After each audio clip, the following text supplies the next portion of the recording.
Бүгін Для меня вот, например... Мен баланы өзімдікі, өзгенікі деп бөлмеймін. Бөтені жоқ, кез келгенін қабылдаймын. 8 класс, 8, 9, 10 оқып жүрген ересек балалармен тіл табысу қиынға түсті.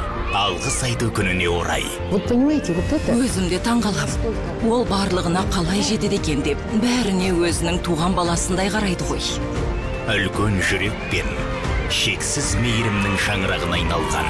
Шүкіровтер интернатқа не балалар үйіне барғанда жеткіншектердің өздер жақындап алып кетіңізші деп өтінеді. Батылдық пен табандылықтың ошағы. Мы не считаем... Баланы санамаймыз. Тамақ салғанда тәрелке санына қарап жобалаймын. Бір үйдің 55 баласы деректі фильмінде. Никого почти не было на горке. Ана жерде ешкім болмай тұрады да біз барсақ, өзімізбен ақ ойын алаңы толып кетеді.